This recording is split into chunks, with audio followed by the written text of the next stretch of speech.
So we give esteem and praise and honor to the Most High Yahuwah by Hashem Yahushua. And let's look at Genesis 32 and 25. Get straight on to the point. Behind that, go ahead and get your First Chronicle chapter 16.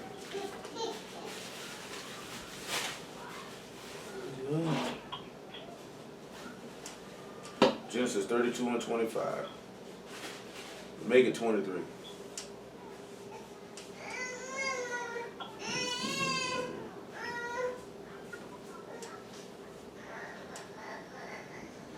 And he took them and sent them over the brook, and sent over that he had. And when he saw that he prevailed not against him, hello? Hello? How you doing, baby?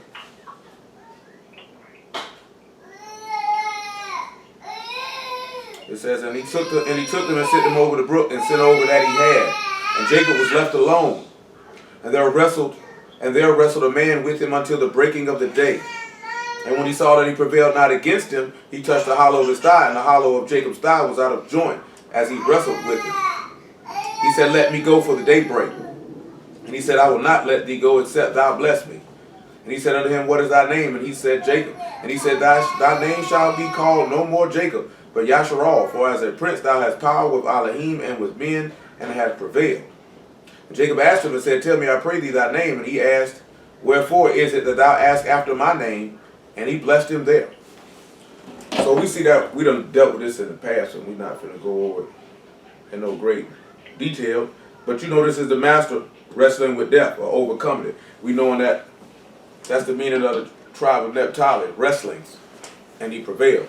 Do you know what I'm saying? So since we're looking at that before we even go any further, let's look at Genesis chapter 30 just for confirmation on that.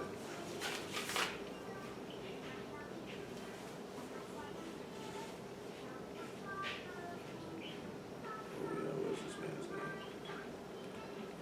Genesis 30 and 7. Genesis 30 and 7.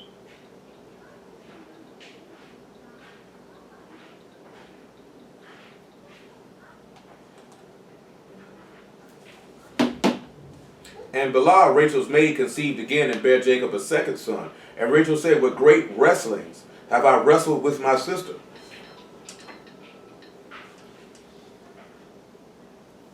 And I have prevailed.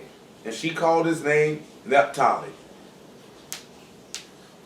So, again, we're looking at, when we sit back and we think about what just went on with Jacob, he had great wrestlings. Hello? Hello? Shalom. How you doing, dude?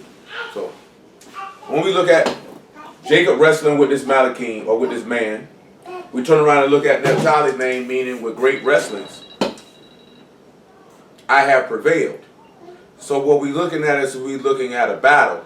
So we also see that to become Yashar'al, there has to be a great wrestlings, and you have to prevail or overcome, so to speak. So let's look at 1 John 5 and 4 before we even go any further. Make it 5 and 3. So the first thing we sit back and look at is we see Jacob overcoming this man and then becoming Yashar'al. So what this is actually showing us is overcoming the flesh, or overcoming the world, to become like Elohim, to be transformed or changed. That's why I say with great wrestlings I've wrestled with my sister and prevailed. So we have to look at what we're wrestling with, what we're battling against, to be able to overcome it, like your father Jacob did. So we look at Jacob's name changing as going from being carnal to being spiritual to a certain aspect. Oh man, it looks like it's finna rain.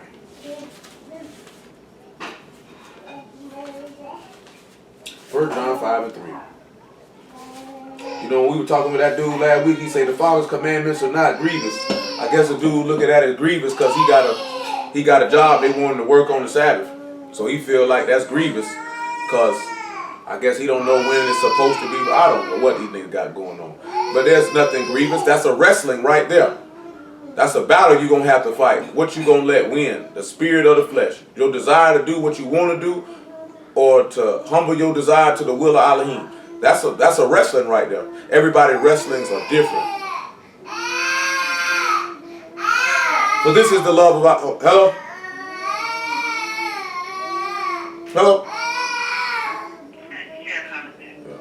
So this is the love of Elohim, that we keep his commandments. And his commandments are not grievous. For whatsoever is born of Elohim overcome the world. And this is the victory that overcome the world, even our faith. Who is he that overcome the world? But he that believed that Yahusha is the son of Elohim. So when we turn back and we started, we looked in Genesis 32. And in 32, he wrestled with this man until the day broke. Matter of fact, look at 2 Peter chapter 2. Chapter 1, I should say, and about verse 17. He wrestled with him with the daybreak, and when he seen that he couldn't prevail, he asked him to bless him. Well, when this man said he couldn't prevail over Jacob, Jacob said, man, you got to bless me and then I'll let you go.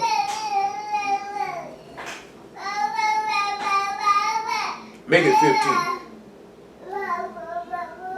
He said, moreover, I will endeavor that you may be able after my decease to have these things always in remembrance.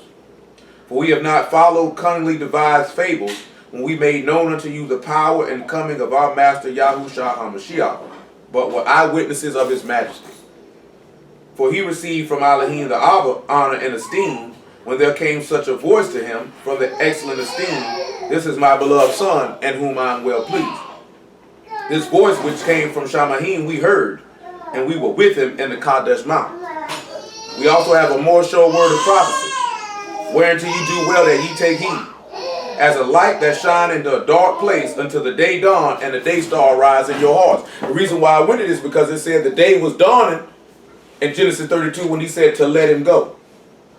So that means they were wrestling in the night. So it was something that I put in the chat, right? Out of Ezekiel 18.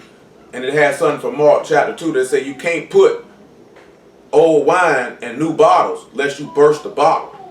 And you can't put a patch on a new garment lest it tear up the whole garment.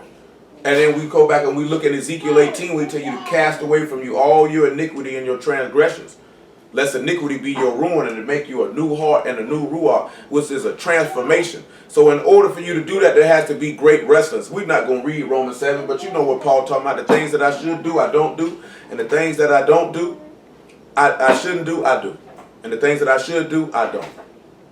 Because there's a wrestling. He said there's a war in my members. He said, but I delight after the Torah of Elohim in the inward man. So we have to sit back and look at it. It's always going to be a war in your members. Your flesh is going to sit back. You have to sit back and really look at the wrestlings in your body. It's no different than the wrestlings that Jacob had with that man till the day broke or till the light shone. We'll look at something in 2 Corinthians chapter 4 to go with that in a moment. Let's look at the next thing Peter said right here. Knowing this first, that no prophecy of the scriptures of any private interpretation. For the prophecy came not in old time by the will of man, but Kadesh men of Elohim spake as they were moved by the Ruach HaKadesh. Now we were just mentioning that for one reason. Dudes always screaming that the word been tampered with. I seen a brother say the word was tampered with an altar today, and all he was just really talking about was they took his name out. You know what I'm saying? That was what he meant. But the key thing is he said we know the testimony of Yahushua is the Ruach of prophecy. So when we turn around and we look at Naphtali and we look at Jacob turning to Yashar'al, before Jacob was turning to Yashar'al, he had great wrestling. And then he prevailed. So what we're looking at to be able to go from being Jacob to become Yashar'al, you're going to have to wrestle and overcome the flesh. And how else are you going to be able to overcome the flesh? By believing that Yahushua is the son of Elohim. What will that allow you? What would be the purpose of believing that he's the son of Elohim? Because he said you have a more sure word of prophecy. You do very well if you listen to it. He said the day star will arise in your heart. Well, let's look at John 3 and 14 and let's see the first aspect of it. We're going to look at a couple things in the 3rd chapter of John. Before we get to a couple, because there's some things in Psalms 105, Isaiah 27 and 6. Starting about right there, and 1 Chronicles 16. If I don't get nothing, I'll at least get Isaiah 27 and 6.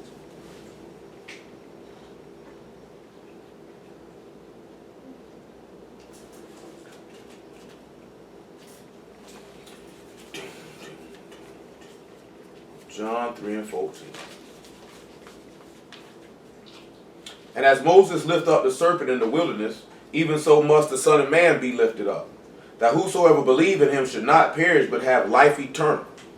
For Elohim so loved the world that he gave his only begotten Son, that whosoever believe in him should not perish, but have everlasting life.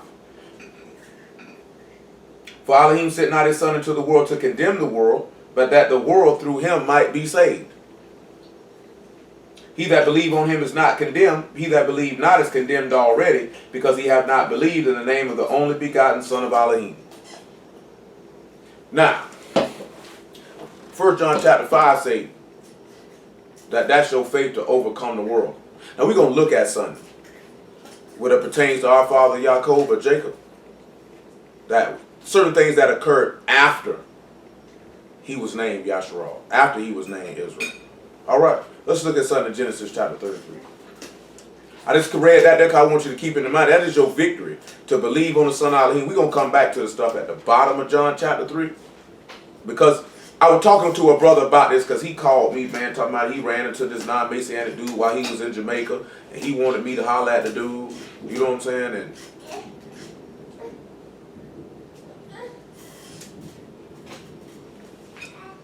he wanted me to holler at the dude, and I'm like, nah, and he was like, he said you could keep all, certain thing about keeping all 613 commandments and this, that, there, and the third. And what I was explaining to him is that y'all already know. You could keep all 613 commandments and still go to hell. Because you didn't keep the greatest commandment, which was to love Yahuwah thy Elohim with all thy heart and all thy soul and all thy strength. Because you didn't put your hope, trust, and faith in him. See, a lot of people look at faith as just you just going along with something. But as I told y'all before, Yahuwah's faith is not some blind faith that you just don't know this, that, there, and the third. There's a reward of certain things that you may do that you may not see it right then. But if you wait for it, it'll be accomplished. I told y'all last week, a lot of people, biggest problem is they do not wait. So because they move too quickly, negative things happen as it pertains to their soul. Because they want to move on their terms and on their time. We also hold in 2 Corinthians chapter 4. Matter of fact, let's get that 2 Corinthians chapter 4 before we read the Genesis 33.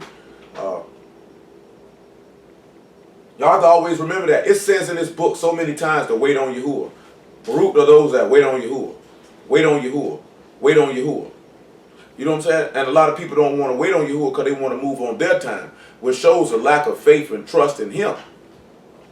See, I can tell you now that I can tell a lot of Hebrews' concept of faith is constructed according to Christian concepts of it. When we sit back and look at a Hebraic concept of faith, it's a tad bit different. It's just an undying trust and conviction on whom you serve. Because you know, see, it's easy to trust in Yahuwah when you know him. This is why the Master said in John 17, Kadesh, Father, the world have not known thee, but I have known thee. You know what I'm saying? When you look at Jacob, you're going to sit back and see Jacob trusted in Yahuwah.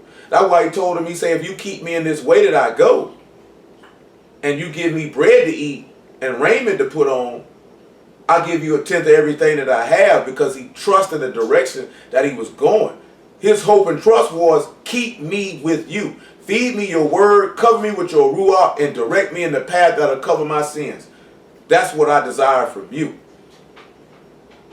You wouldn't approach unto a man to even ask him of these things if you did not trust in the direction and the way that he sins. Me and Troy were talking about something this afternoon. This real talk, right?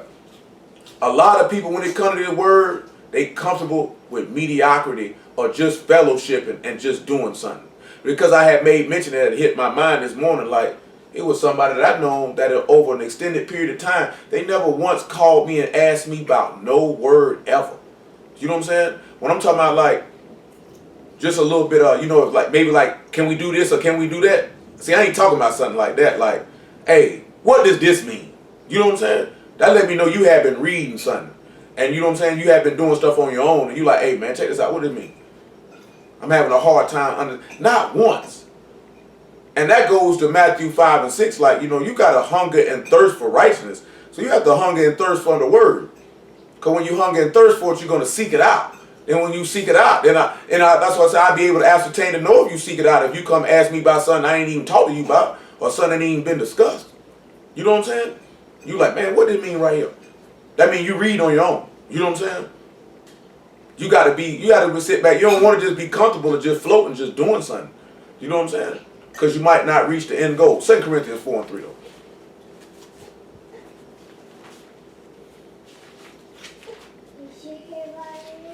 He said, but if our gospel be hid, it is hid to them that are lost, and whom the God of this world hath blinded the minds of them which believe not, lest the light of the esteemed gospel of Mashiach, who is the image of Elohim, should shine unto them. When you turn around and you look at Jacob wrestling with this man until the daybreak, that's an example of in darkness, but the esteemed gospel of light of the word is being manifested unto him, and that necessitated a change because he overcame and he prevailed. You can sit back and look at Jacob defeating the flesh because he was wrestling a man.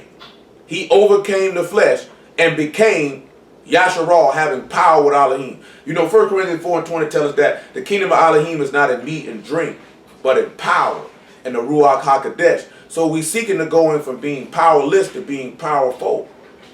In order to go from being powerless to powerful, there has to be an undying, unwavering trust and hope in Elohim that when the direction that he's going to direct you and lead you, it's going to cause you to have your soul saved to do the things that are pleasing to him.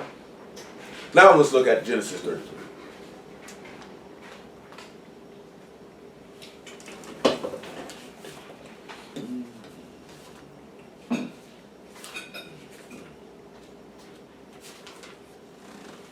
Also, we'll be at University Branch Library this week.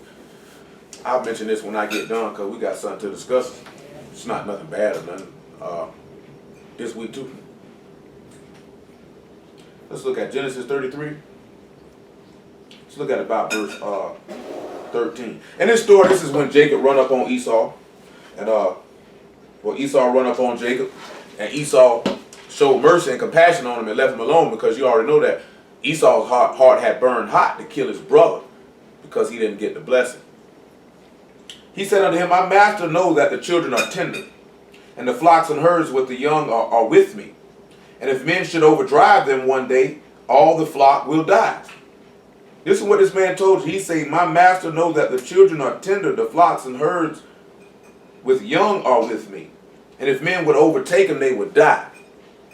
Now this goes back to something I'm not going to go grab it. This is in Acts chapter 20, verse about 25. We read the other day when Paul was made mention about watching the flock of Elohim, who Elohim had purchased with his own blood because many wolves would come in to scatter the flock and eat the flock. This goes back to when the master sat back and told you, I am the good shepherd. The hireling cared nothing for the sheep. But when the wolf come, he flees. You know what I'm saying? This is one of the instances where the master get this from. So when we sit back and look at this, we see a correlation right now. Matter of fact, I'm going to just get to John 10. Let's go to John 10. Because I talked about this earlier. Text that to D earlier about this particular topic. Times when you see it mentioned in Jacob and Yashar'al in the same sentence, it can be referring to the master when he was in the flesh. You know what I'm talking about? And then when he resurrected from the dead. So when he was the son of man and the son of Elohim in the same breath. So we're going to see an example of that. Because you're going to see Jacob making a statement where he's being called Jacob and not Yashar'al, because in this 33rd chapter, his name had been changed.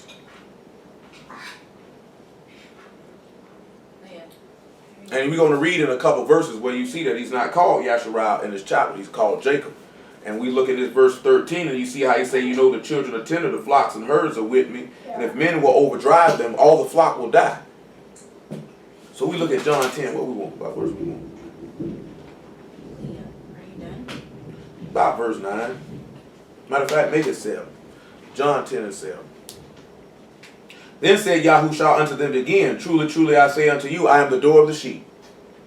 All that ever came before me are thieves and robbers, but the sheep did not hear them. I am the door. By me, if any man enter in, he shall be saved, and shall go in and out and find pasture. The thief come not but for to steal and to kill and to destroy. I come that they might have life, and that they might have it more abundantly. I am the good shepherd, and the good shepherd give his life for the sheep. But he that is a hireling and not the shepherd whose own the sheep are not, see the wolf coming and leave the sheep, and flee, and the wolf catch them and scatter the sheep. The hireling flee because he is a hireling and care not for the sheep. Go sit down, please.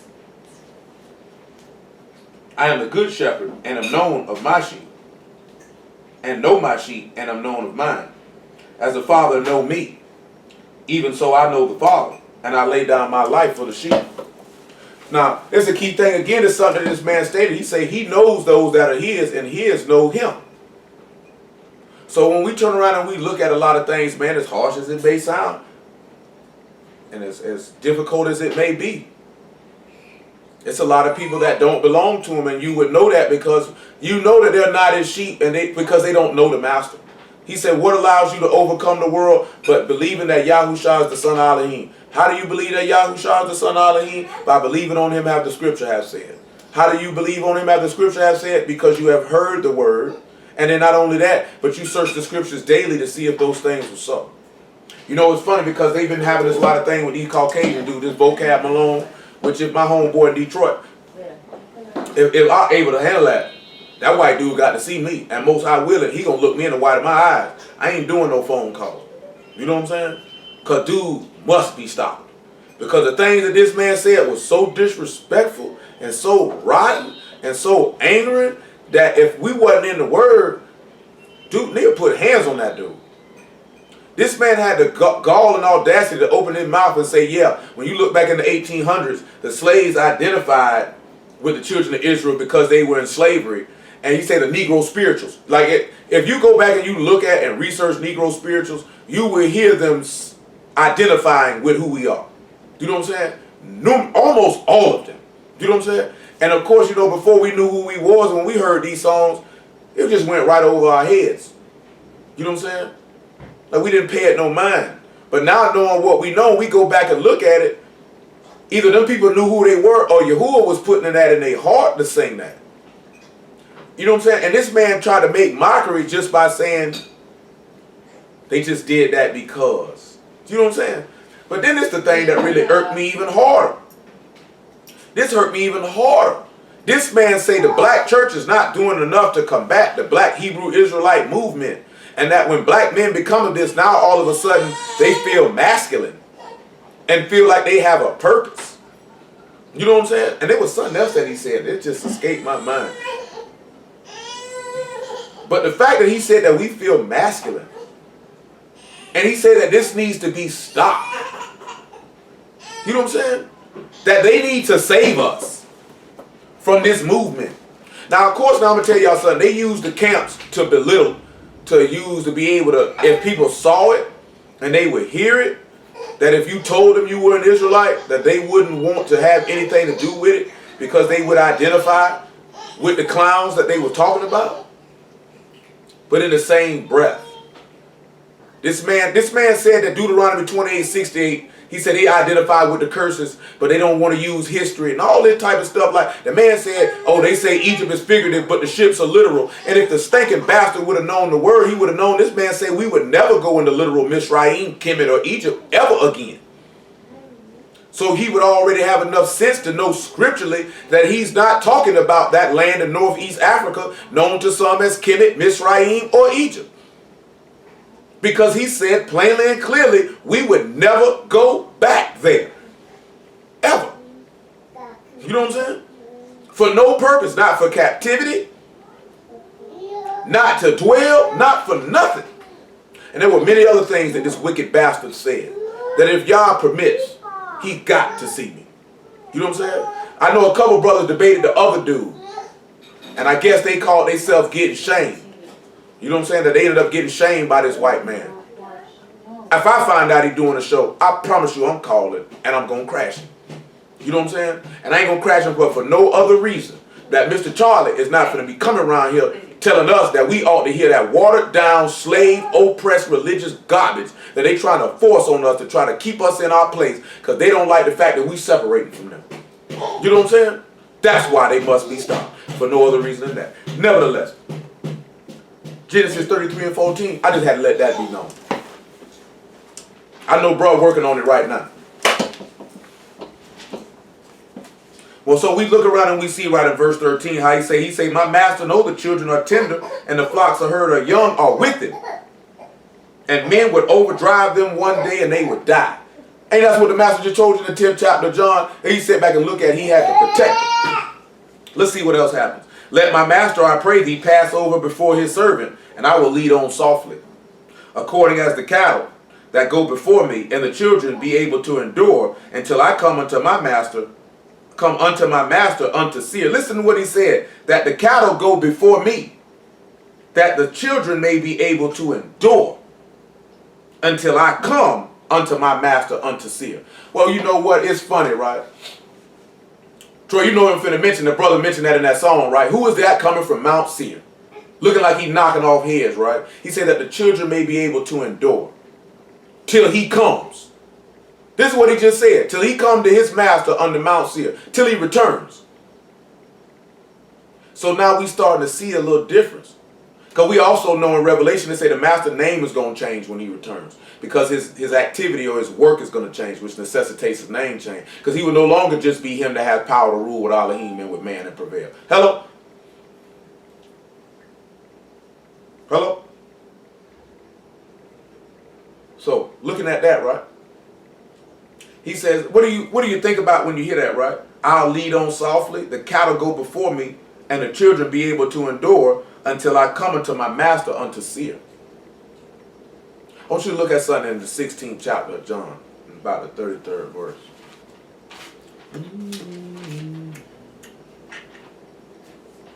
Make it 32, 31.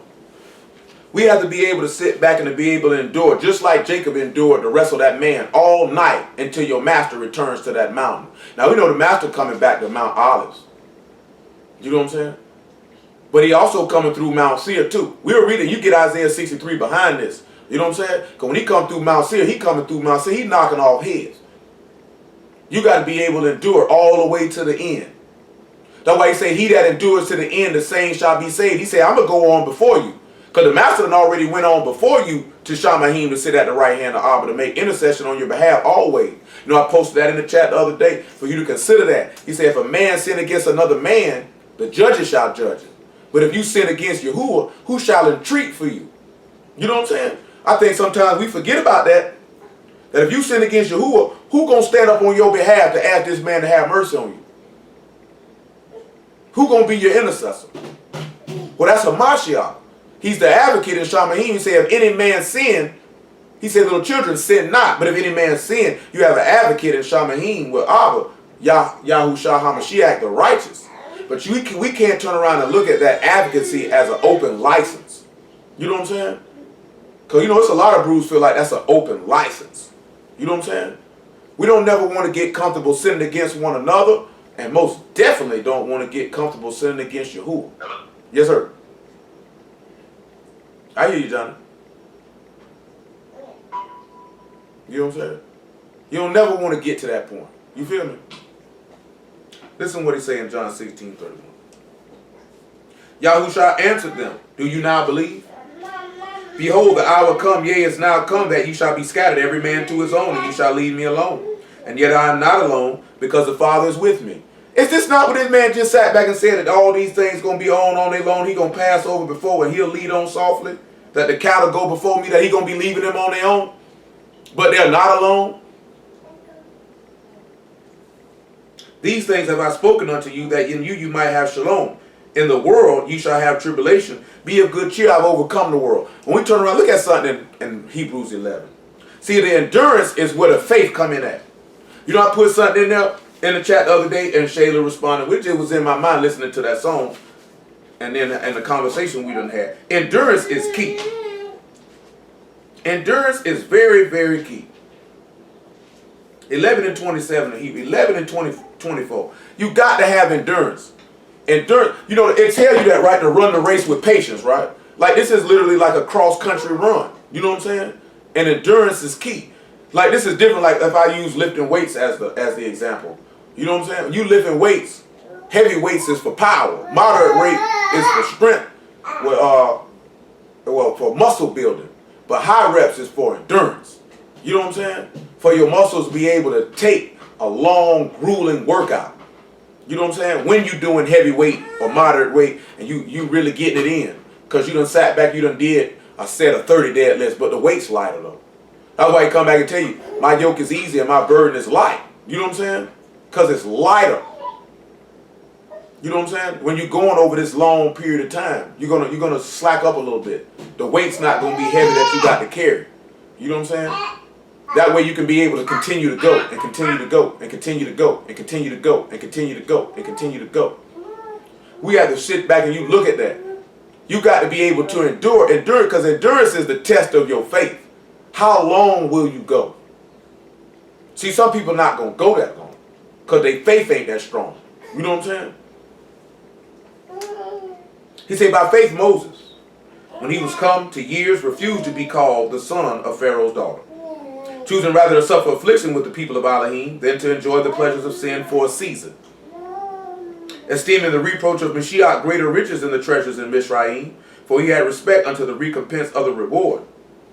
By faith he forsook Mizraim, not fearing the wrath of the king, for he endured as seeing him who was invisible.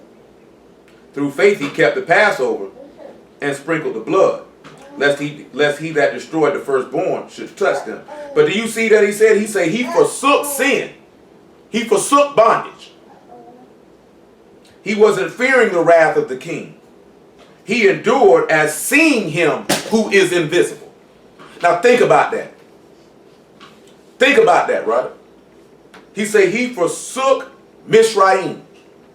That goes right back to what I mentioned to y'all in Ezekiel 18 and 31. Cast away from you all your transgressions whereby ye have transgressed, and make you a new heart and a new ruach.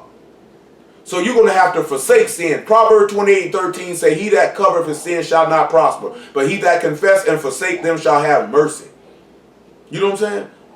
So when we look at this here, because it's almost 8 o'clock. I don't want to take too long on this. I got to get to the point of what we're talking about. But this is a whole nother thing right here.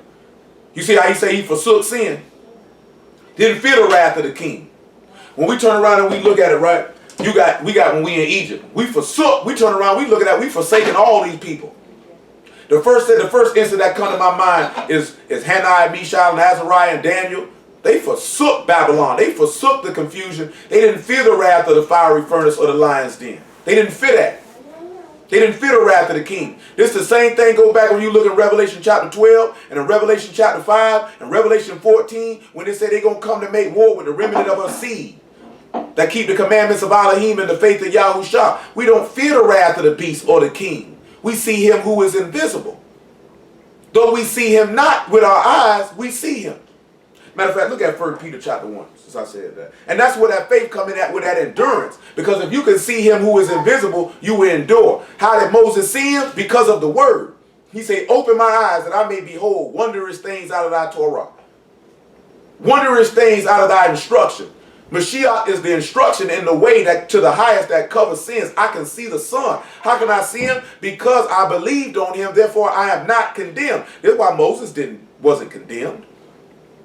This is why you were able to get out. He said, he sat back and he looked at, let me put the blood on the doorpost so I'm not destroyed by the destroyer, that I don't be touched by this. Because I'm able to endure and forsake all things. We had to sit back and realize, what would you be willing to forsake to do it? Because if you ain't willing to forsake Egypt, that means you fear the wrath of man. You know what I'm saying? You fear man. You's a coward. I mean, you can't see him that's invisible. That's why I say if a man be blinded, the God of this world done blinded you. That's why you can't see him, because you won't give up Hashatan. 1 Peter chapter 1. Verse 3. We'll go back to Genesis 33 and finish that.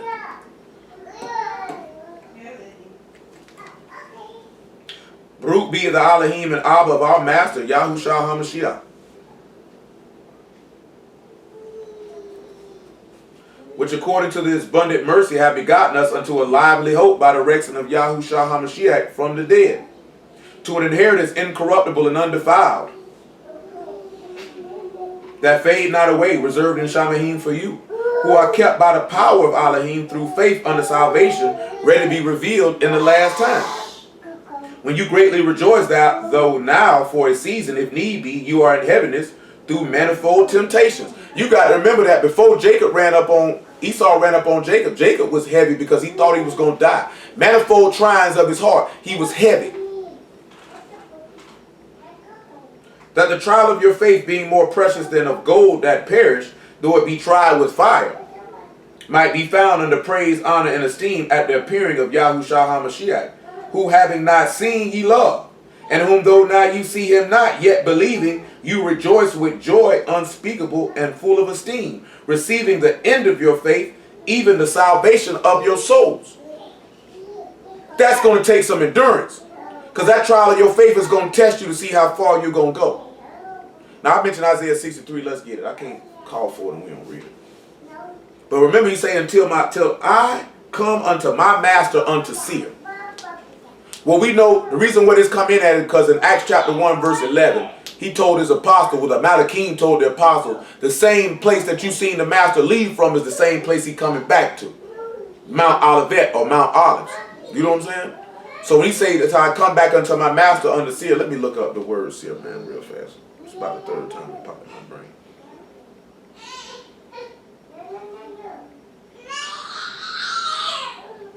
Sound like somebody ain't pleased. You look at seer. Means hair or shaggy.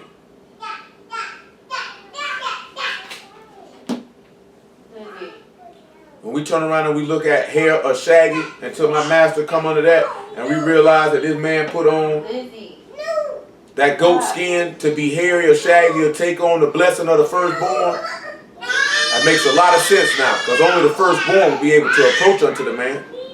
Especially when we look at when Elohim came onto the mount the first time, we couldn't approach unto him lest we died.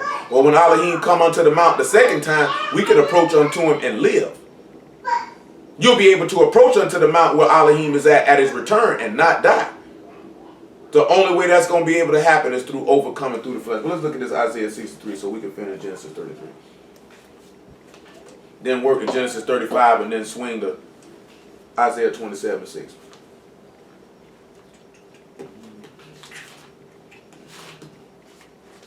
Y'all bear with me. I'm going to get them videos uploaded soon too. I got to tighten up on that.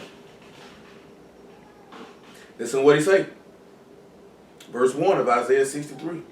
Who is that come from Edom with dyed garments from Bozrah?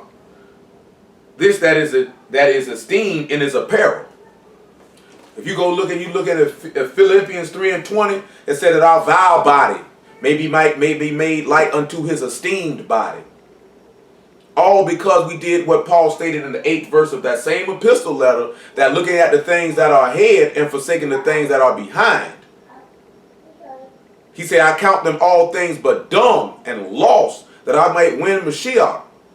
We just sit back and look at, if you're going to go forward and not backwards, then you have to look at the things that are behind, that you have to count them as refuse, that you might win Mashiach. So a lot of times we don't look at the things that are behind us as refuse. And I'm talking about, and it don't necessarily just got to be people. It can be thoughts, it can be places, it can be things, it can be ways and doings. That means you can't regress or go backwards. And we're talking about, most people are comfortable in the word just hearing something. You know what I'm saying? There's no desire or elevation for greatness in Mashiach, which the man told you would do great things in him. Say, greater works than these ye shall do. We're supposed to strive for greatness in Mashiach. Doesn't necessarily have to be working miracles or any of those things, but attaining to becoming like him. Because he said he shall be called great and the Son of the highest. So if you are in Mashiach and Mashiach is in you, then you would be called great and the Son of the highest. When you turn around and you look at Jacob becoming Yashar'al, he became great and became the Son of the highest. How else would you have power to rule with Elohim? So that comes back again talking about the wrestlings and prevailing. Prevailing over your flesh. Prevailing over your thoughts. He said we're bringing all thoughts into captivity of Mashiach. Casting down imaginations. Because we know that the word say wicked imaginations is abomination unto Yahuwah. So you got to cast them down and bring it into subjection to the captivity of Mashiach. And lock them down. You have to sit back and look at every false way, every evil thought, evil doing, evil speakings. That stuff got to be left behind you. You got to come a new law. This is what the symbolic of Jacob's name being changed is about. Going up from a supplanter or a deceiver to becoming the son of Elohim or having power with Elohim. Being a prince to rule with it. You understand what I'm saying? You sit back and you look at it. When we were walking in sin, we were deceived. He said, he that is deceived, let him not trust in vanity, for vanity shall be his recompense. What else going to have us deceived but sin? It'll harden our heart. And I'm not sitting here saying that Jacob sinned. Just understand what I'm talking about and what his name means. Because it's symbolic. We can turn around and look at it as it relates to us. We were deceivers. We came before Elohim with faulty sacrifices and faulty ways and faulty service, trying to deceive ourselves and the others that we were serving the true and living Elohim, when in actuality we were serving the lust of our own heart. He said, they coming to me as my people come. He said, they hear your words, but they will not do them, for their heart low down. Your heart go after your covetousness. Verse 63, verse 1 again. Who is this that come from Edom with dyed garments from Basra? This that is esteemed in his apparel, traveling in the greatness of his strength. I that speak in righteousness, mighty to save. Now look at what he said, right? Traveling in the greatness of his strength. When we turn around and we look at that, traveling in the greatness of his strength. Trust ye in Yahuwah forever. Trust in Yahuwah's everlasting strength. Paul told you in 2 Corinthians chapter 12 that he glories in infirmities, that the power or the strength of Mashiach may rest upon him. That no matter where we go, we're traveling in the greatness of his strength or his might or his power, showing ourselves to be the sons of Elohim. This is what we have to keep in mind. Let's go back to Genesis 33, because I ain't finna get off of that. I get off of that. It's going to take us off track a little bit. But most high willing, we come back to it though. This week. Let's look at verse 15. 33 and 15. Esau said, let me now leave these some of the folk that are with me. And he said, what needed? Let me find favor in the sight of my master. Esau returned that day on his way unto Seir. Jacob journeyed to Succoth and built him a house and made booths for his cattle. Therefore the name of the place is called Succoth. Well, it's been a while. It's been about 3 years. We look at Jacob building a house. We look at the father of Mashiach building a house, which is him, and building booths for his cattle. Or like Paul said, we seek our tabernacle from Shammahim, that we might dwell with him in that place is called Succoth, or the place of booths. In my father's house there's many mansions. This is referring to us going to New Jerusalem. But we're going to keep on going. Now, we're going to touch all the, I want to look at this last thing at the end of this verse, verse 20. Jacob came to Shalem, a city of Shechem, which is in the land of Canaan, where he came from Padanaram and pitched his tent before the city. And he bought a parcel of a field where he had spread his tent, at the hand of the children of Hamor, Shechem's father, for 100 pieces of money. And he erected there an altar and called it Elo Yashar'al. Let's look and see what that means. He bought this place, a parcel of land. We look at this place, the name of the city, where the name given to the altar that Jacob made is called the mighty Elohim of Yashar'al. That's what it means. So we look at, he erected there an altar and called it the mighty Elohim of Yashar'al. He bought it for a parcel of field where he spread his tent. Well, let's look at something real fast. Parcel. Parcel is a portion or parcel of ground. It is kalak, or kelkak, my apologies. We're going to look at tent. It says, a no man's tent, thus symbolic of wilderness, life, transience, a dwelling, a home, a habitation. And he bought it for 100 pieces of money. I want you to look at something in Luke chapter 13, and then we're going to swing to 1 Chronicles chapter 16 and about verse 17.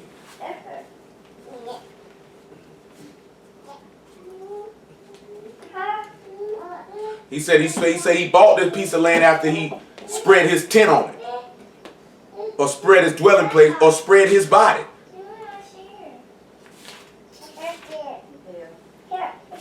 Luke 13 and 31.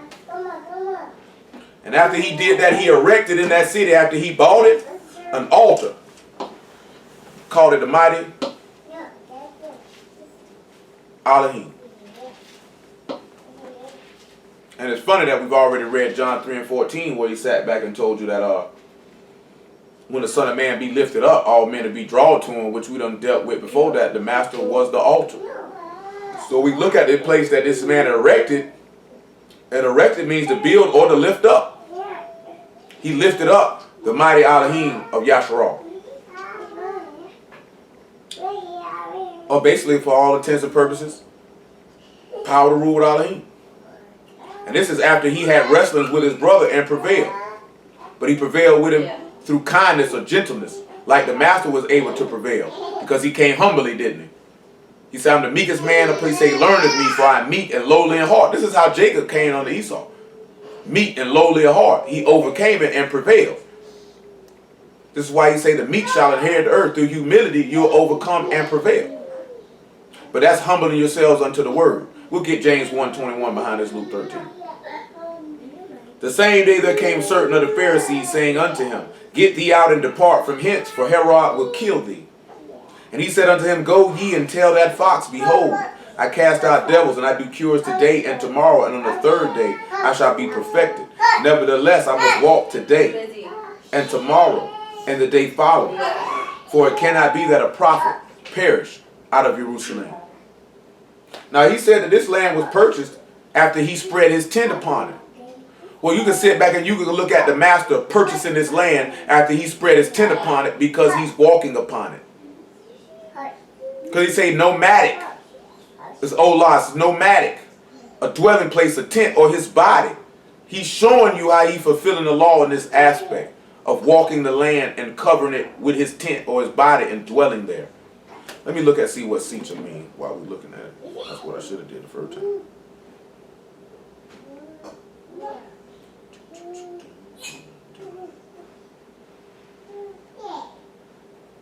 It means back or shoulder.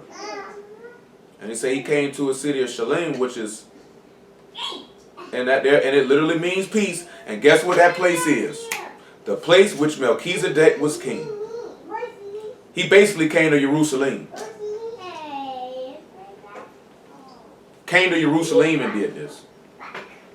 Let's look at verse 34, the same thing of Luke 13, before we go over here to James chapter 1. The reason why we're looking at this is because we're looking at Jacob wrestling with his Malachim, right? Him overcoming and becoming Yashar'al. Where did Yahusha do that? In Jerusalem, to spread that tent over that land to be the mighty Elohim of Yashar'al. He say, O Jerusalem, which killed the prophets and stoned them that are sent unto thee. How often would I have gathered thy children together as a hen that doth gather her brood under her wings, and you would not. Behold, your house is left unto you desolate. And truly I say unto you, you shall not see me until the time come, and you shall say, Baruch is he that cometh in the name of Yahuwah. So what we see in what Jacob is doing, and actually building a house, and placing his cattle in the house, and then coming to Shalom, Jerusalem, the city of Shalom, the city of peace. Because that's where Melchizedek was. If we look in Genesis 14 and 18, the law backed that up. Said Melchizedek was the priest of the Most High Elohim. He was in the city of Salem. You know what I'm saying? This is Jerusalem. Where was the master at? He was in Jerusalem. He bought that parcel of field. How did he buy it? He bought it with his blood. How did that parcel of land get by the first time? It was by a covenant. A covenant is no effect without the shedding of blood. Then he said he spread his tent over that place at the hand of the children of Hamor. Let's look at the sons of Hamor. Say for 100 pieces of silver. My apologies. I don't know what I was thinking about just then. 100 pieces of money, I should say. Now we know 100 pieces of money didn't buy the master, but surely he was sold for a little bit of change. Camor means he-ass, or a male donkey. And you know what a donkey is considered to be, right? A dumb animal. An animal of no understanding. I can't recall the Psalms off the top of my head. If Troy remember, he could tell me where it's at. He said, don't be like an ass or other type of animal that need to put a bridle in his mouth that have no understanding. Because beasts have no understanding. The people killed the man because they had no understanding. You know what I'm saying? They looked at him as being a deceiver. They looked at him as being a supplanter because he kept saying, I and my father are one. They say, this being a man maketh himself Elohim, we got to kill him. You know what I'm saying? He blasphemed. He said, by what good works do you stone me? He said, for good works we stone thee not, because thou being a man maketh thyself Elohim. He said, isn't it written in your Torah that you are Elohims? And if it's written in the law, then the scripture cannot be broken. He said, how I blaspheme if I say I'm the son of Elohim? He said, if the Father has sanctified me, why you don't believe what I say? All this is going back to one key purpose. It's overcoming to become this. Because when you seek to literally become a son of Elohim, you will be hated without cause. You understand what I'm telling you? Jacob was already ordained to be a son of Elohim, and Esau basically hated his brother without cause, because he did not trick his brother out of anything. You know what I'm saying? He was pretty much straight up with him. He said, man, sell me your birthright. He said, what good is it to me? He didn't trick him. He was straight up with him. I'll give you this food for this. Now, he tricked his daddy. You know what I'm talking about? He didn't trick Esau, though. He didn't trick Esau, though. He was 100 with Esau. And Jacob did not make that direction to fool Isaac on his own volition. Who told him to do it?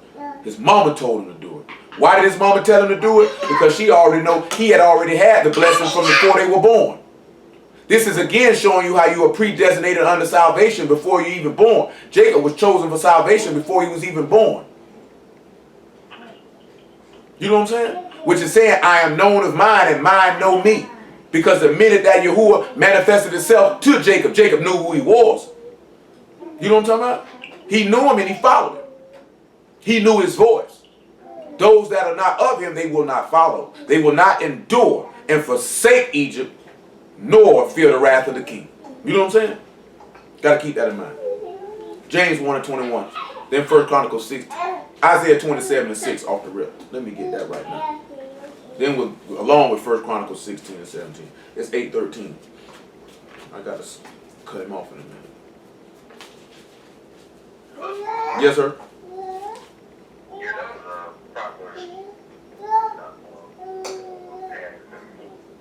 Okay. What it is? Proverbs what? 26 and 3. Thank you, sir. James 1 and 21.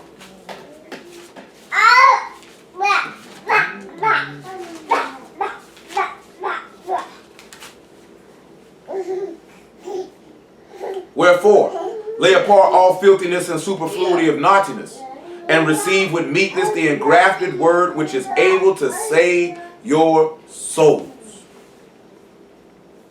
You have to be able to receive the word with meekness. It will become one with you.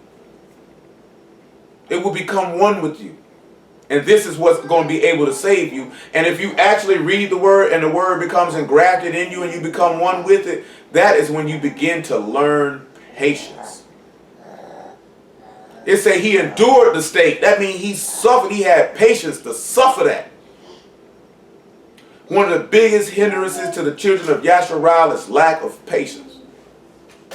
We want things to happen when we want them to happen. We want Elohim to move on our clock. And when he don't want to move on our clock, then we seek to do our own will. And we could go in his word and see how that has failed us so many times. You know what I'm saying? We can't go. The first place you look at that is Exodus 32. They say, man, it's taking too long for Moses to come down here. Go on and make us some gods. We're going to sit around here and play. You know what I'm saying? Because he didn't come back on your clock. That's why he said if you want to sit and be drunken and beat the maid servants, I'm going to point you your portion with the hypocrites and unbelievers. Because you want this man to move on your clock. No patience. I'm going to say you got to run this race with patience. There must be some endurance. That means you have to, most people ain't got it. When you sit back and you look at it, man, the simple things that it's actually going to take to be saved, you can see why a lot of people won't be. You know what I'm saying? They don't have that mental endurance. They don't have that patience. They don't have that will. All these things go back to one thing. Trust in Yahuwah. Trust in his time and his operation and his way. You ain't see Joseph getting all antsy when he was in that prison. Mashiach say, I know that you will not suffer my flesh to see corruption. There's a trust and a hope that in patience you will exercise the word which you have spoken. Yashar'al, Isaiah 27:6.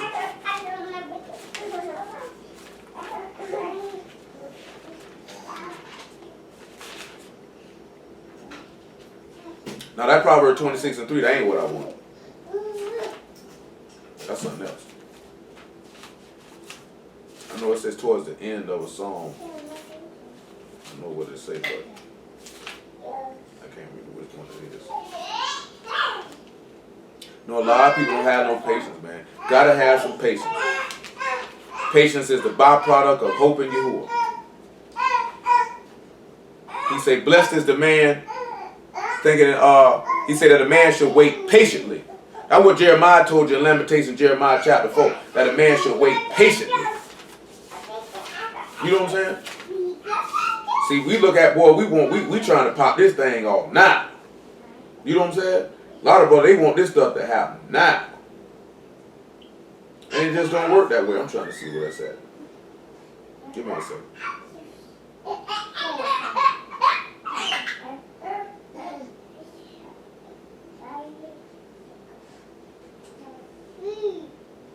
He says it's good that a man should both hope and quietly wait for the salvation of Yahuwah. See, when people sit back and look at it, they feel like that's a coward move. Oh, you waiting on this here, waiting on that there. Man, we got to do this here. Ain't nobody, like that brother told us, ain't nobody coming to save us. Ain't nobody coming to do this here. That's a lack of faith. You don't really don't believe what the man say. It's a lot of brothers feel that way. Ain't nobody coming to save us. You know what I'm saying? So they feel like, what are we waiting for? We've been waiting all this time, he ain't came. It's something that I want to touch on, man. We were talking about it the other day. And that's Psalms 32 and 9, which I'm talking about. You can call it over there Psalms 32 and 9. That's what I'm talking about. Make it 32 and 8, though. You know what I'm saying? When you sit back and you look at it, it was like 2, 3, 4, maybe 2. We were in Egypt 430 years. So you can say for maybe like 300 years, our people didn't see nothing or hear nothing from Yahuwah. Nothing. No signs, no nothing. No word, no nothing. You know what I'm saying? And then we don't even know how long it was before they actually came up out of Egypt when he began to minister the signs and wonders. Again, it's dealing with patience. Patience is key when serving Yahuwah. Y'all need to remember that. It's good that a man quietly wait and hope in the salvation of Yahuwah. Psalm 32 and 8. I will instruct thee and teach thee in the way which thou shalt go. I will guide thee with mine eye. Be ye not as a horse or as a mule, which have no understanding, whose mouth must be held in with a bit and bridle, lest they come near unto thee. Many sorrows shall be to the wicked, but he that trusts in Yahuwah, mercy shall compass him about. Be glad in Yahuwah, and rejoice, ye righteous, and shout for joy, all ye that are upright in heart. Y'all do not need to be like a horse and a mule that don't have no understanding. Psalms 92 tell you that the brute have no understanding. Say the carnal man understand not the spiritual things of Elohim. He doesn't understand that. This is what this is tying back to, being carnal. Mules and horses are carnal, they're beasts. So they can't receive understanding. We have to turn around and become the sons of Elohim to receive understanding. Yashar'al 27:6.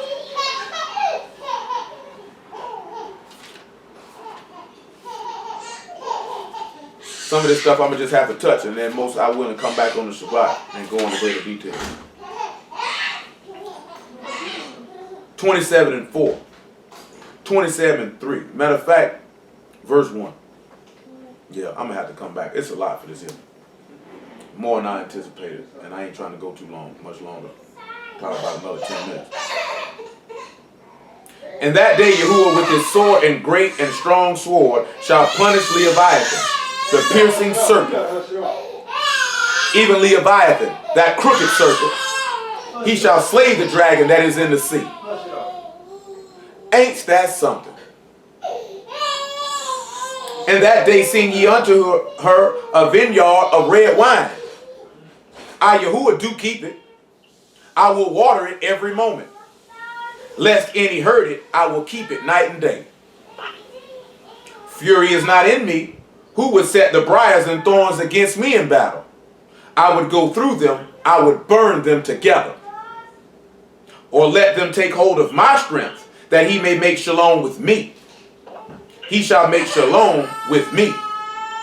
He shall cause them to come of Jacob to take root. He shall cause them to come of Jacob that take root. Yashar'al shall blossom and bud, and shall fill the face of the world with fruit. Now, I hold 1 Chronicles 16 and 17 to the Shabbat. I'm going to hold that one. I'm going to touch on it a little bit maybe, but I'm going to hold that one because that's a lot in these 6 verses. You know what I'm saying? That's a lot right there. What you say, man? Now let's look at it. Troy, what you think this man telling you in that day with his sword and great and strong sword? He shall punish the Leviathan, the piercing serpent, even that crooked serpent, and shall slay the dragon that's in the sea. I'm going to be honest with y'all too. Hold on a second before you say this here, Troy. I'm going to tell y'all something, right? We read 6 verses, right? There is at least 3 or 4 different things that this man is talking about in these 6 verses. Go ahead, Troy.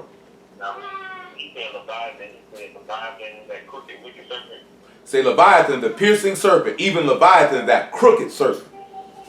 He shall slay the dragon that is in the sea. Or slay the serpent that's in the sea. Because we know we wouldn't have said dragon, we would have said serpent. And then go to Revelation when he's doing the dragon cast. That was like, what, 18? That's Revelation 12. We're going to look at Revelation chapter 12. And about verse 3. We know that the word of Elohim is sharper than any two-edged sword. He say, take with you the sword of the Ruach, which is the word of Elohim. I'm going to show you something else in Revelation chapter 1. When he said back, he going to take this great, strong sword. Sore and great. Remember now, Mashiach is going to be called what? Great, the son of the higher. We just read about greatness again before that. Then I forget the place where we looked at. We just read about that. Becoming great in Mashiach is what you should be after. Revelation 12 and 3.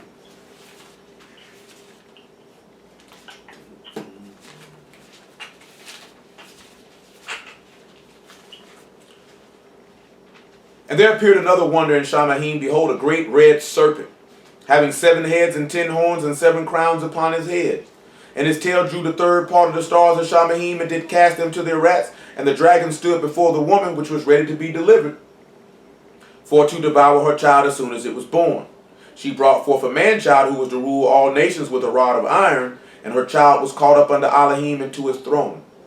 And the woman fled into the wilderness, where she had a place prepared of Elohim, and they should feed her there 1,260 days. And there was war in Shamahim. Michael and his Malachim fought against the serpent, and the serpent fought and his Malachim, and prevailed not. Neither was their place found any more in Shamahim. And that great serpent was cast out, that old serpent called the devil and Hashatan, who deceived the whole world, and he was cast into the rats, and his Malachim were cast out with him. Now let's look at something, because it's twofold.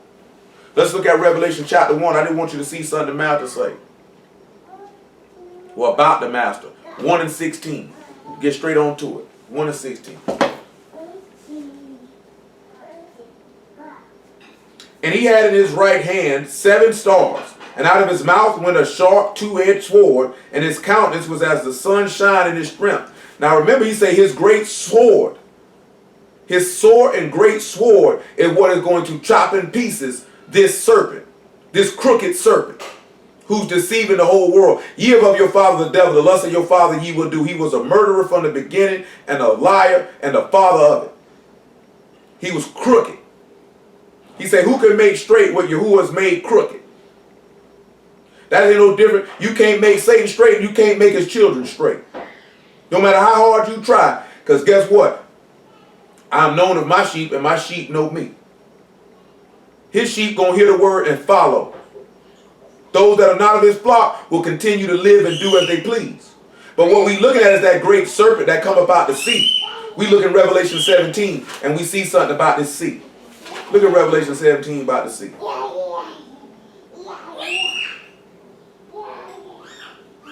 Revelation 17, where we at? About verse 5.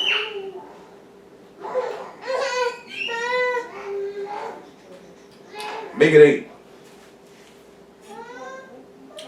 Make it 7. And the Malachim said unto me, wherefore did thou marvel? I will tell the mystery of the woman and of the beast that carry her, which had the 7 heads and 10 horns. Now remember, he said, don't be like a beast that lacks understanding. See how Shaitan lacks understanding. His children lack understanding. That's why they won't go in the way which he has taught them and instructed them. They go off on their own way, showing that they're not his. He said, I am known of my sheep and they follow me. They don't need to have no brits and bridles in their mouth. They're not a mule and not an ass. They have understanding. Carnal-minded people are going to follow after this beast, which have 7 heads and 10 horns. The beast that thou saw, the beast thou saw was and is not, and shall ascend out of the bottomless pit, and go into perdition. And they that dwell on their rat shall wonder, whose names were not written in the book of life from the foundation of the world, when they behold the beast that was and is not and yet is. Here is the mind which have wisdom. The 7 heads are 7 mountains on which the woman sit. So the 7 heads, what you see, is like, it's one thing the book tell you. That means these are 7 kingdoms of which this woman rules over. 7 kingdoms, 7 governments, 7 authorities. That's what you tell. That's what a mountain is representative of, authority. And there are 7 kings, 5 are fallen, and 1 is, and the other is not yet come. And when he come, he must continue a short space. And the beast that was and is not, even he is the 8th, and is of the 7, and go into perdition. The 10 horns which thou saw are 10 kings, which have received no kingdom as yet, but receive power as kings, 1 hour with the beast. These have one mind, and shall give their strength unto the beast. These shall make war with the Lamb, and the Lamb shall overcome them, for he is the master of masters, Malix of Malix, and they that are with him are called and chosen and faithful. This will tie back into 1 Chronicles 16, Most High willing on Shabbat. And he saith unto me, the waters which thou saw, where the horse sit, are peoples, multitudes, nations, and tongues. So when we come back to Isaiah 27, and we see that crooked serpent, he shall slay the dragon that is in the sea, or the serpent that is in the sea. Come on, he's going to slay the serpent that is amongst the people. Because where would be Satan is going to be dwelling in this last time? Right amongst the people, or amongst this beast, or amongst this man. Because we also know when the master come back, he's coming back with a 2-edged sword, treading the winepress of the fierceness and wrath of the Almighty Elohim. And he going to slay him again. This man got slayed with the sword coming out of Shamahim, and he going to get slayed with the sword upon the man's return. Come back to Isaiah 27. Let's look at verse 2. He told you in that day you need to sing ye unto her a vineyard of red wine. I, Yahuwah, do keep it. I will water it at every moment, lest any hurt it. I will keep it night and day. This is when the master said, pray that the Father keep you from evil. He said, they say keep you, not that he should take you out of the world, but that he should keep you from evil. Man said when he water it every day, he said it's a continual flow of the spirit. Like I said, we're going to come back and hit this stuff more in detail, because I got to wrap it up. It's 8:30 right now. But I want to go into 27:6 in detail before we depart. But this man say, fury is not with me, who would set the briars and thorns against me in battle. I will go through them and I will burn them together. We know from Hebrews chapter 6, he say thorns and briars are rejected and nigh unto cursing to be burned. We just read that these people would be the ones who would give their kingdom over to war against the Lamb. And they will be burned together in one place, because he's coming back with fire and the sword, and the slain of Yahuwah shall be mended. He said, oh, let them take hold of my strength, that he may make shalom with me, and he shall make shalom with me. Let's look at something right here in 2 Corinthians chapter 5. When he say take hold of his strength, what is his strength? Trust ye in Yah forever. He that believe on the Son is not condemned. You got to take hold on the Son so shalom may be with you. So you taking it back, right back to Jacob, going back to the city of Shalom, or the city of Melchizedek, or Yerushalayim, and building the altar of the mighty Elohim of Yashar'al, which means you are partaken in that sacrifice, which means you have overcome and prevailed the flesh. Because this is what these things are talking about right here. That fury is not in me. Just take hold of my strength. What did Jacob turn around and do? Wrestle with a Malachim, or took hold of his strength, right? And that way he was able to make peace, and therefore he was able to become a son of Elohim. Because I ain't hit every spot I wanted to hit. This was a lot more than I anticipated. 2 Corinthians chapter 5. Well, hit a lot more than I was anticipating hitting. I'll put it that way.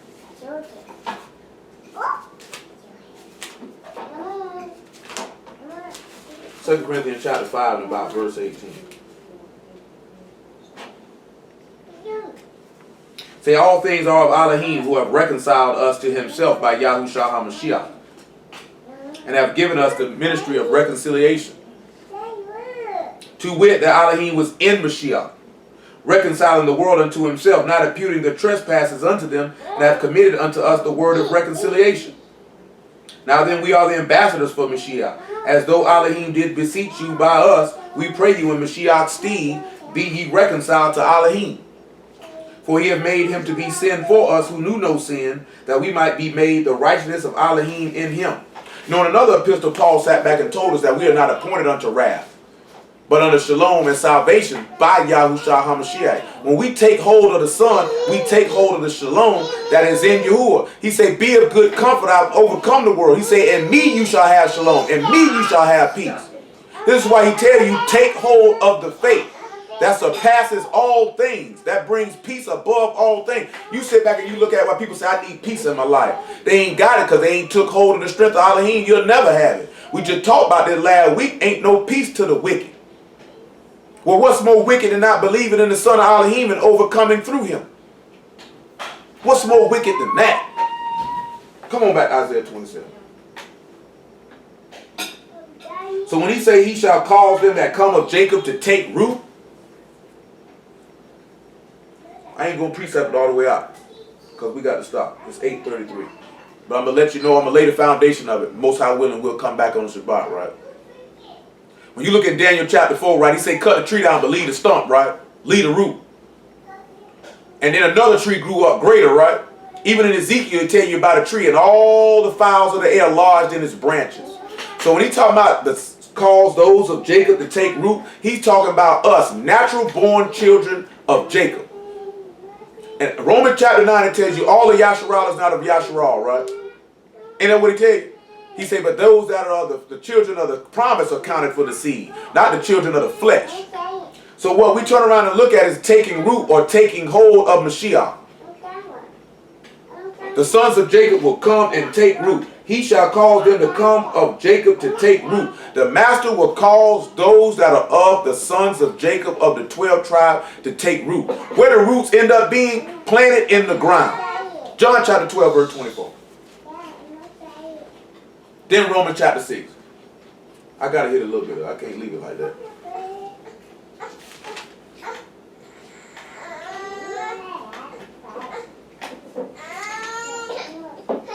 12 and 23. John 12 and 23. He said he'll cause them of Jacob to come and take root. Then Yashar'al will blossom and bud and fill the world with fruit. Yahushua answered them, saying, the hour is come that the Son of Man should be esteemed. Truly, truly, I say unto you, except the corn of wheat fall into the ground and die and abide alone. But if it die, it bring forth much fruit. This is how he's going to cause you to take root, because you're going to take root of his death. You're going to plant yourself in the ground. The roots of a tree are in the ground.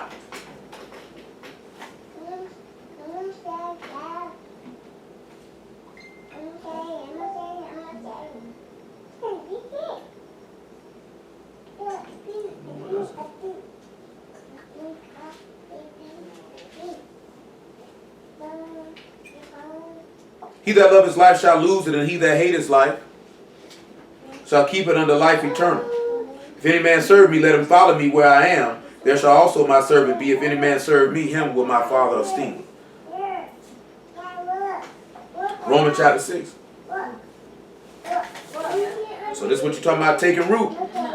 Know ye not that so many of us were immersed into Yahushua HaMashiach, we are immersed into his death. Therefore we are buried with him by immersion into death, that like as Mashiach was raised up from the dead by the esteem of the Abba, even so we should walk in newness of life. For if we have been planted together in the likeness of his death, we shall be also in the likeness of his resurrection.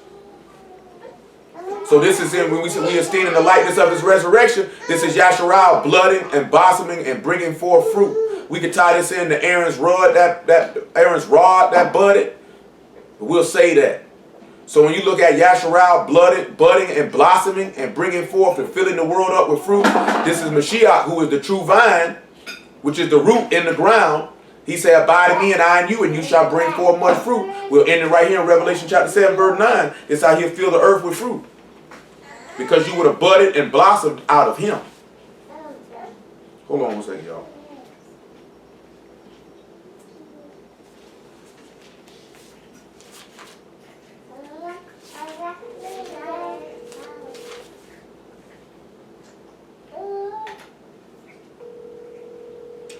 Blood and bud and blossom out of him. That's what we have to sit back and look at. They might be doing it now. So, we look at it like this here. Revelation 79.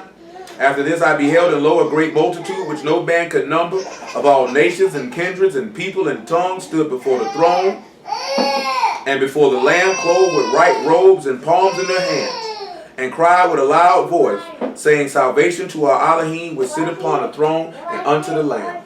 And this is what you turn around and when you see how he'll fill the world up with fruit. But most high willing, we'll come back and look at that in greater detail on the Shabbat. Hallelujah for Yashar'al in the word. We'll cease it right there. Right?